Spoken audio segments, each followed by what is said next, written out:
Salute Bharat. നമ്മളോടൊപ്പം മുതിർന്ന മാധ്യമപ്രവർത്തകൻ KG ജ്യോതിർഘോഷാണ്. സാർ, സ്വാഗതം. നമസ്കാരം.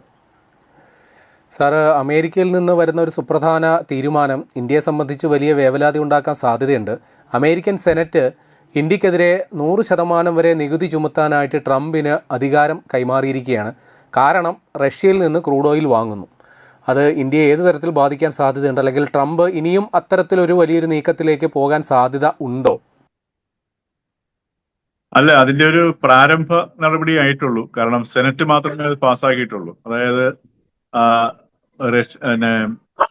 റഷ്യയെ നിയന്ത്രിക്കുകയും, അതായത് റഷ്യക്കും ഇറാനുമെതിരെ നിരോധന ഉത്തരവുകൾ അല്ലെങ്കിൽ സാങ്ഷൻസ്, ഉപരോധങ്ങൾ ഏർപ്പെടുത്തുന്നതിനുള്ള ഒരു നിയമമാണ്. അത് അമേരിക്കൻ സെനറ്റ് പാസ്സാക്കി. ഇനി അത് ഹൗസ് ഓഫ് റെപ്രസെന്റേറ്റീവ്സ് പരിഗണിച്ച് പാസ്സാക്കണം. പാസ്സായി കഴിഞ്ഞാലും പിന്നീട് അത് ട്രംപിന്റെ ഡിസ്ക്രിഷണറി പവർ അനുസരിച്ചിട്ടാണ്, വിവേചന അധികാരം പോലെയാണ് നടപ്പിലാക്കണോ വേണ്ടയോ എന്നുള്ള വിഷയം വരുന്നത്. പക്ഷെ അത് ട്രംപിന്റെ മുമ്പിലേക്ക് വരുന്ന സമയത്ത് ഈ പറഞ്ഞ 100% ഈ ചുങ്കം ഏർപ്പെടുത്താനുള്ള അധികാരം ലഭിക്കുന്നതാണ്. തീർച്ചയായിട്ടും ട്രംപ് അത് വെച്ച് അതൊരു പൊളിറ്റിക്കൽ ആയുധമാക്കി ഉപയോഗിക്കാനായിട്ടാണ് സാധ്യതയുള്ളത്. അപ്പൊ അത് ട്രംപിന്റെ ഉദ്ദേശം അതല്ലെങ്കിൽ ഈ ഒരു നിയമനിർമ്മാണത്തിന്റെ പിന്നിലുള്ള ഉദ്ദേശം എന്ന് പറയുന്നത് പ്രത്യക്ഷത്തിൽ യുക്രൈൻ യുദ്ധത്തിൽ റഷ്യയെ സഹായിക്കാതിരിക്കുക എന്നുള്ള നിലപാട് മുൻനിർത്തിക്കൊണ്ടാണ്. അതിപ്പോ ഈ ഉപരോധം ഏർപ്പെടുത്തിയിരിക്കുന്ന രാജ്യങ്ങള് ചൈനയുണ്ട്, ഇന്ത്യയുണ്ട്, ഹംഗറിയുണ്ട്, സ്ലോവാക്യ ഉണ്ട്, പിന്നെ ഒരു രാജ്യങ്ങളുണ്ട്, ഒരു യൂറോപ്യൻ രാജ്യങ്ങളുണ്ട്. അപ്പൊ ഇത്ര 5 രാജ്യങ്ങളിലേക്ക് ഇത് ഏർപ്പെടുത്താൻ വേണ്ടിയിട്ടുള്ള ഒരു നിയമമാണ് ഈ സാധനം. അപ്പൊ ഇത് നിലവിൽ വന്നു കഴിഞ്ഞാൽ, അതല്ലെങ്കിൽ ഇത് ഏതെങ്കിലും രീതിയിൽ പ്രാബല്യത്തിലേക്ക് വരികയാണെന്നുണ്ടെങ്കിൽ ഇന്ത്യക്ക് വലിയൊരു ബുദ്ധിമുട്ടുണ്ടാക്കുന്ന ഒരു സംഗതിയാണ്. ആദ്യമായിട്ടുണ്ടാകാൻ പോകുന്ന ഒരു വിഷയം എന്ന് പറഞ്ഞാൽ, ഇത് ഇന്ത്യക്ക് മാത്രമല്ല ആഗോളതലത്തിൽ ഉണ്ടാകുന്ന ഒരു പ്രശ്നം ഉണ്ടാവും. ഈ പറഞ്ഞ പോലെ ഈ ക്രൂഡ് ഓയിലിന്റെ വില വർദ്ധിക്കാൻ സാധ്യതയുണ്ടാകും. പറയപ്പെടുന്നത് 110 മുതൽ 120 വരെ ഒരു ബാരലില് ഈ $110 മുതൽ $120 വരെ ഉയരാൻ സാധ്യതയുണ്ടെന്നാണ് പറയുന്നത്. അപ്പൊ നമുക്ക് 110 100 കഴിയുമ്പോൾ തന്നെ നമുക്ക് സഹിക്കാൻ പറ്റാത്ത ഒരു വലിയ ബാധ്യതയായിട്ട് വരും. അത് അമേരിക്കയ്ക്ക് വലിയ ഗുണവുമായിട്ട് വരും. അപ്പൊ ഇവിടെ ഏത് കാരണവശാലും ഇപ്പൊ ഈ 100% ഈ നികുതി നമുക്ക് ഒരു പിഴച്ചുങ്കം ഏർപ്പെടുത്തുകയാണെന്നുണ്ടെങ്കിൽ, ഇത് അതിന്റെ പിന്നിലുള്ള ഒരു സമീപനം എന്ന് പറയുന്നത്, റഷ്യയിൽ നിന്ന് നമ്മൾ എണ്ണ വാങ്ങുന്നുണ്ട്. ഏതാണ്ടൊരു റഷ്യയുടെ രണ്ടാമത്തെ ചൈന കഴിഞ്ഞാൽ പിന്നെ ഏറ്റവും കൂടുതൽ റഷ്യ ഈ ക്രൂഡ് ഓയിൽ അല്ലെങ്കിൽ എനർജി സപ്ലൈ ചെയ്യുന്ന രാജ്യം ഇന്ത്യയാണ്. അപ്പൊ ഈ റഷ്യയിൽ നിന്ന് നമുക്ക് വാങ്ങുമ്പോൾ ലഭ്യമാകുന്ന ആ ഒരു ലാഭം, എണ്ണയിൽ കൊണ്ടാകുന്ന ചെറിയ വിലയ്ക്ക് കിട്ടുന്ന, സമാഹരിക്കുന്ന എണ്ണയിൽ നിന്ന് കിട്ടുന്ന ലാഭം ഈ 100% കോമ്പൻസേറ്റ് ചെയ്യപ്പെടുമെന്നാണ് പറയുന്നത്.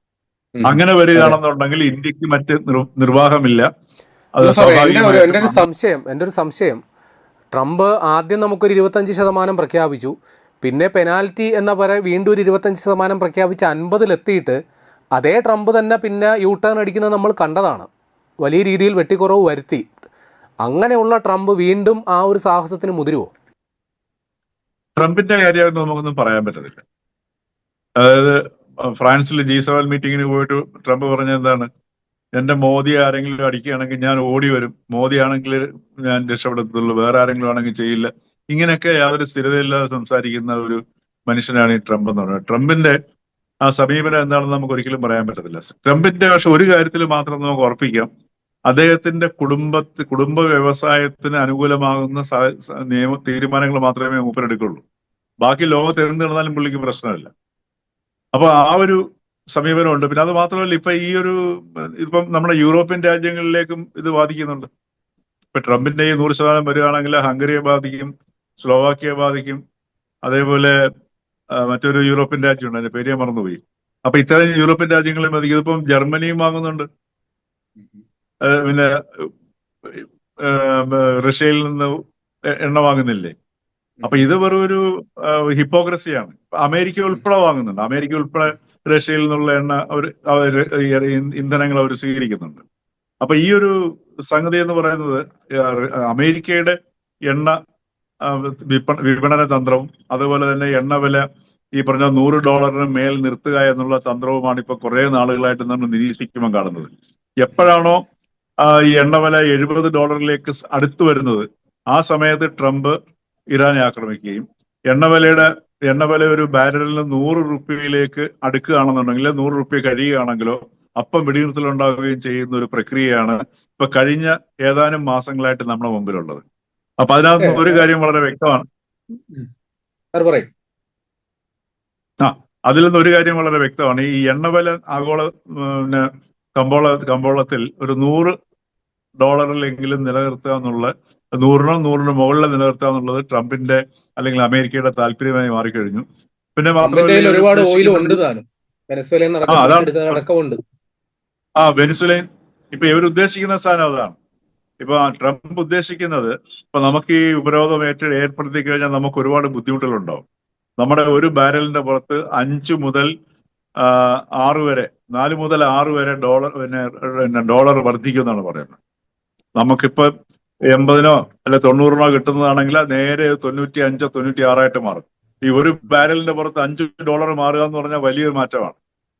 അപ്പം അത് മാത്രമല്ല, നമുക്ക് ഈ ഡോളറിന്റെ വില കൂടുന്നത് മാത്രമല്ല, ഈ ഉപരോധം വന്നു കഴിഞ്ഞാൽ ഉണ്ടാവുന്ന ഒരുപാട് പ്രശ്നങ്ങള്, നമുക്ക് എല്ലാ ഹാർബറുകളും ഉപയോഗിക്കാൻ പറ്റത്തില്ല.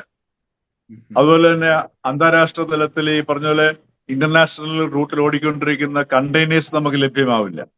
അപ്പൊ നമുക്ക് ആവശ്യത്തിനനുസരിച്ചിട്ട്, അല്ലെങ്കിൽ നമ്മളുടെ സൗകര്യത്തിനനുസരിച്ചിട്ട് നമുക്ക് എവിടെ നിന്നെങ്കിലും ഇത് ഇപ്പൊ ഓയിൽ വാങ്ങിക്കാൻ തീർപ്പാക്കിയാൽ പോലും നമുക്ക് അതിനുള്ള കണ്ടെയ്നേഴ്സ് കിട്ടാതെ വരും. ഇങ്ങനെയൊക്കെയുള്ള ഒരുപാട് സാങ്കേതിക ബുദ്ധിമുട്ടുകളാണ് ഇതുപോലെ ഉണ്ടാവുന്നത്. അപ്പൊ അതുകൊണ്ട് എന്റെ ഒരു സംശയം, ഈ ട്രംപ് റഷ്യൻ പ്രസിഡന്റ് വ്ളാഡിമിർ പുടിനെയും ഇന്ത്യൻ പ്രധാനമന്ത്രി നരേന്ദ്രമോദിയെയും വല്ലാണ്ടങ്ങ് അണ്ടർ എസ്റ്റിമേറ്റ് ചെയ്യുന്നുണ്ടോ എന്നൊരു സംശയം. കാരണം ഇത്രയും വലിയൊരു ഉപരോധ അല്ലെങ്കിൽ ഇത്രയും വലിയൊരു പിഴച്ചുങ്കോ ഒക്കെ ചുമത്താൻ തീരുമാനിക്കുന്ന സമയത്ത് ഈ ഹോർമൂസിലോട്ട് ചെന്ന അമേരിക്കൻ പടക്കപ്പലുകൾ തിരിച്ചു പോകണോ വേണ്ടയോ എന്നുള്ളത് പുടിൻ തീരുമാനിക്കുന്ന ഒരു നയത്തിലേക്കൊക്കെ പോയാലുള്ള അവസ്ഥ എന്തായിരിക്കും? അല്ല, അതും അവിടെ ഉണ്ട്. ഇപ്പൊ ഈ പറഞ്ഞതുപോലെ ഇപ്പൊ ഹോർമൂസിലെ ഇപ്പൊ എന്തുകൊണ്ടാണ് അമേരിക്ക ഈ ഒരു അവസ്ഥ നേരിടുന്നത് വെച്ച് കഴിഞ്ഞാൽ ഒരു സംശയം വേണ്ട, പുടിനും ഷീ ജിൻപിങ്ങുമാണ് പുറകിലുള്ളത്. അവരുടെ സാന്നിധ്യമാണ് ഈ ഒരു നിലയിലേക്ക് സംഗതി പോകുന്നത്. അതേപോലെ തന്നെ ശരിക്കും പറഞ്ഞു കഴിഞ്ഞാൽ ഇപ്പോ അമേരിക്കയും പുടിനും തമ്മിലല്ല യുദ്ധത്തിലുള്ളത്. ഇപ്പൊ യുക്രൈനിൽ യുദ്ധം നടത്തുന്ന ആരാണ്? അമേരിക്കയാണ്. യുദ്ധം തുടങ്ങിയത് അമേരിക്ക തന്നെയാണ്. ഇപ്പൊ പിന്നെ സെലൻസ്കിക്ക് ആയുധങ്ങൾ സപ്ലൈ ചെയ്യുന്നത് അമേരിക്ക തന്നെയാണ്. അപ്പൊ അതുപോലെ തന്നെ ഇന്റലിജൻസ് സംവിധാനങ്ങളും എല്ലാം അമേരിക്കയാണ് പ്രൊവൈഡ് ചെയ്യുന്നത് ഉക്രൈന്. യഥാർത്ഥത്തിൽ അവിടെ നടക്കുന്ന യുദ്ധം എന്ന് പറഞ്ഞു കഴിഞ്ഞാൽ ഒരു പോസ്റ്റ്മാന്റെ റോള് മാത്രമേ ഇപ്പൊ സെലൻസ്കിക്കുള്ളൂ. റഷ്യയും അമേരിക്കയും തമ്മിലുള്ള നേരിട്ടുള്ള യുദ്ധമാണ് നടക്കുന്നത്. അപ്പൊ അതൊരു ഭാഗത്ത് നടക്കുന്നു അവിടെ. പക്ഷെ അത് അമേരിക്കയെ സംബന്ധിച്ച് അത് വലിയൊരു നേട്ടമാണ്. കാരണം എന്ന് വെച്ചാൽ അവരുടെ GDP-യുടെ ഗ്രോത്തിനെ വളരെയധികം സഹായിക്കുന്ന ഒരു ഘടകമാണ് ഈ ഉക്രൈൻ റഷ്യ യുദ്ധം എന്ന് പറയുന്നത്. കാര്യം ആയുധ വിപണി അത്രയനുസരിച്ച് വിപുലീകരിക്കപ്പെടുകയാണ് ചെയ്യുന്നത്. അപ്പൊ ഇങ്ങനെയുള്ള ഒരു അവസ്ഥയിലാണ് ഇപ്പൊ ഈ നമ്മളുടെ ഈ മധ്യേഷ്യ വന്ന് നിൽക്കുന്നത്. അപ്പോ ഈ ഏത് ദിശയിലേക്ക് പോകും എന്ന് നമുക്ക് പറയാൻ പറ്റത്തില്ല. അപ്പൊ അതെല്ലാം നമ്മളെയാണ് നേരിട്ട് ബാധിക്കുന്നത്. ഇന്ത്യയെ സംബന്ധിച്ചിട്ട് ഇന്ത്യയുടെ വേണ്ട ആവശ്യത്തിന് മിക്കവാറും തന്നെ നമുക്ക് ഇറക്കുമതിയില്ല, നിവൃത്തിയില്ല. 90% നമ്മൾ ഇന്ധനം ഇറക്കുമതി ചെയ്തേ പറ്റത്തുള്ളൂ. അപ്പൊ ആ ഇറക്കുമതിയെ സ്വാഭാവികമായിട്ട് ഒരു ബാരലിന്റെ പുറത്ത് $1 പോലും നമുക്ക് കൂടിക്കഴിഞ്ഞാൽ ഏകദേശം ഒരു 1.6 മില്യൺ ബാരൽസ് അവിടെ നിന്ന് വരുന്നത്. അപ്പൊ നമ്മളുടെ ഒരു പ്രശ്നം എന്ന് വെച്ചാൽ നമ്മൾ ഈ ഇറക്കുമതിയിൽ ഡിപ്പെൻഡ് ചെയ്യുന്ന കാരണം നമുക്ക് $1 വർദ്ധിക്കുന്ന പോലെ നമുക്ക് താങ്ങാനാവത്തില്ല. ഇപ്പൊ തന്നെ നമ്മളുടെ സ്ഥിതി വളരെ മോശമാണ്.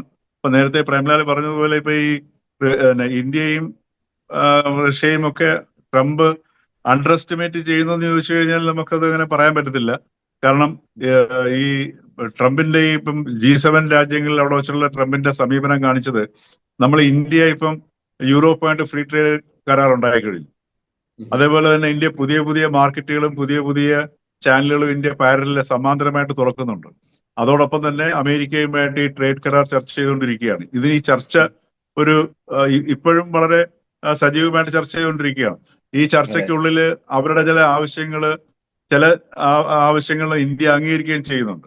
ഉദാഹരണത്തിന് ഇപ്പൊ UPIക്കുള്ള പേയ്മെന്റ് ഏർപ്പെടുത്തിയത്, ഇപ്പൊ ഈ ലോക്സഭ പാസാക്കിയ നിയമം, അതായത് ടാക്സ് ഉണ്ട്. യു പി ഐ ഉപയോഗിക്കുന്ന 5% വൻകിട ആ, പിന്നെ ഈ ഇടപാടുകാർക്ക് നികുതി ഒരു ആ, ഒരു പിന്നെ നികുതിയോ ടാക്സ് ഏർപ്പെടുത്തുന്ന സമ്പ്രദായം ഇപ്പൊ കൊണ്ടുവന്നിട്ടുണ്ട്. അത് ആ, അമേരിക്കയുടെ ഈ ട്രേഡ് കരാർ ഡിസ്കഷനിലെ നിർബന്ധ പ്രകാരമാണെന്ന് പറയുന്ന ഒരു പക്ഷേ നമുക്ക് ശരിയായിരിക്കാം, ശരിയാണെന്ന് അല്ലെങ്കിൽ തള്ളിക്കളയാനുള്ള സാധ്യതയുള്ള കുറവാണ്. അപ്പൊ ഇങ്ങനെയൊക്കെയുള്ള ചെറിയ നീക്കുപോക്കുകൾ ഇന്ത്യ ഗവൺമെന്റ് നടത്തുന്നുണ്ട്. അതിന്റെ കാരണം എന്താണെന്ന് വെച്ച് കഴിഞ്ഞാൽ ആ എക്സ്പോർട്ടിന്റെ അവിടെയും നമ്മൾ സ്വീകരിക്കുന്ന നിലപാടെന്ന് പറയുന്നത് ഈ നമ്മുടെ താല്പര്യം തന്നെയാണ്, ഇന്ത്യയുടെ താല്പര്യം തന്നെയാണ്. ഇന്ത്യയുടെ ആ ഒരു വലിയ ഏറ്റവും കൂടുതൽ എക്സ്പോർട്ട് ഉണ്ടായിരുന്ന ഒരു രാജ്യം എന്ന് പറഞ്ഞാൽ അമേരിക്ക തന്നെയാണ്. ആ അമേരിക്കൻ മാർക്കറ്റും സമാന്തരമായിട്ട് പരമാവധി പിടിച്ചു നിർത്തുക. അതോടൊപ്പം തന്നെ മറ്റ് ചാനലുകളിലേക്ക് നമ്മളിപ്പോൾ ഒട്ടേറെ രാജ്യങ്ങളിലായിട്ട് ഇപ്പൊ യൂറോപ്യൻ രാജ്യങ്ങളിലായിട്ടെല്ലാം യൂറോപ്പുമായിട്ടുണ്ടാക്കിയിരിക്കുന്ന ആ ഒരു കരാർ എന്ന് പറഞ്ഞാൽ യൂറോപ്യൻ രാജ്യങ്ങളോട്ടെല്ലാമാണ്.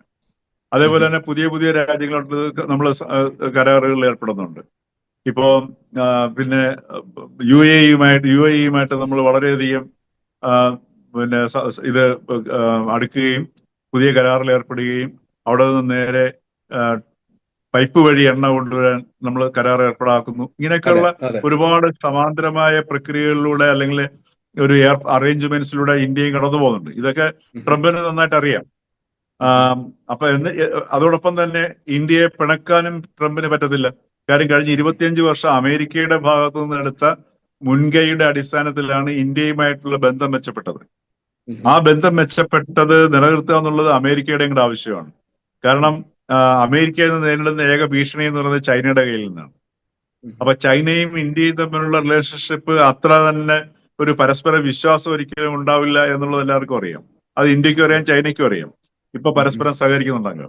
അപ്പൊ അങ്ങനെ ഒരു സാഹചര്യത്തില് അമേരിക്കയുടെ ഇപ്പൊ നേരിട്ടുള്ളൊരു ഭീഷണി എന്ന് പറയുന്നത് അമേരിക്കക്ക് ചൈന തന്നെയാണ്, അത് സംശയമില്ല. അപ്പൊ ചൈന ഒരു സൂപ്പർ പവറായിട്ട് വരുന്ന സമയത്ത് തീർച്ചയായിട്ടും ഇന്ത്യയെ കൂടെ നിർത്തുക എന്നുള്ളത് അമേരിക്കയുടെ ഒരു വിദേശ നയത്തിന്റെ അത്യന്താപേക്ഷിതമായ ഒരു ഘടകമാണ്.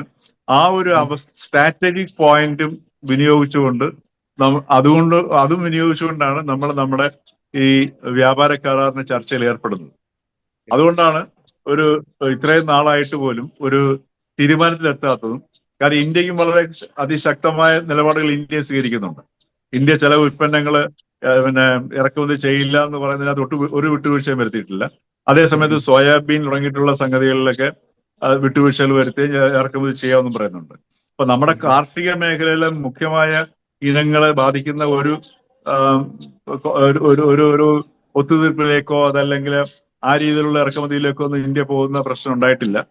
പക്ഷെ അതോടൊപ്പം തന്നെ അമേരിക്കയുടെ ഈ പറഞ്ഞ വലിയ അപകടമില്ലാത്ത ഇപ്പൊ ഹാർലി ഡേവിഡ്സൺ പോലുള്ള ബൈക്കുകൾ ഇറക്കുമതി ചെയ്യുന്നതിനുള്ള നിരക്കുകൾ എടുത്തു മാറ്റുക, അങ്ങനെയുള്ള ഒരുപാട് കാര്യങ്ങൾ ഇന്ത്യയും വിട്ടുവീഴ്ച ചെയ്യുന്നുണ്ട്. അപ്പൊ ഈ രീതിയിൽ ഈ വ്യാപാര കരാർ വളരെ സജീവമായ ചർച്ചയിലാണ്. അതുകൊണ്ട് തന്നെ ഒപ്പം തന്നെ ഇന്ത്യ ബാക്ക്ഡോർ ഡിപ്ലോമസിയും നന്നായിട്ട് ഉപയോഗിക്കും. കാര്യം ഇന്ത്യ ഇപ്പൊ ഇതിനകത്ത് ഉപയോഗിക്കുന്ന ഈ വ്യാപാര കരാർ ചർച്ച തുടങ്ങിയതിനു ശേഷം ഏറ്റവും കൂടുതൽ ഈ ബാക്ക്ഡോർ ഡിപ്ലോമസി എന്ന് പറയുന്ന വിദേശ നയതന്ത്രത്തിലെ ഏറ്റവും പ്രധാനപ്പെട്ട ഒരു സംഗതിയാണ്. അതും ഇന്ത്യ ഗംഭീരമായിട്ട് ഉപയോഗിക്കുന്നുണ്ട് എന്നുള്ളതാണ് നമ്മൾ മനസ്സിലാക്കുന്നത്.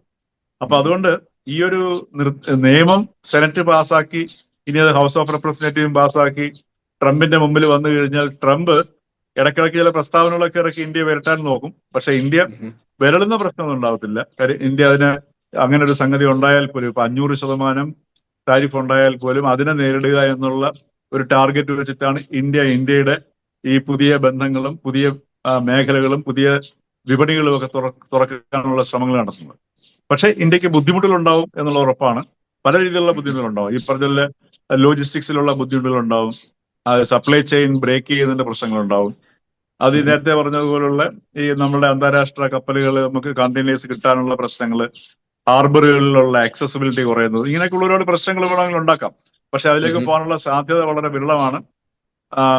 കാരണം ഇന്ത്യയുടെ ഒരു ഡിപ്ലോമാറ്റിക് കേപ്പബിലിറ്റിയും നമുക്ക് ചെറിയതായിട്ട് കുറച്ച് കാണാൻ പറ്റത്തില്ല. പക്ഷെ അങ്ങനെ ഉണ്ടാവില്ല എന്ന് നമുക്ക് പ്രതീക്ഷിക്കാം. ശരി, നന്ദി സാർ, നന്ദി.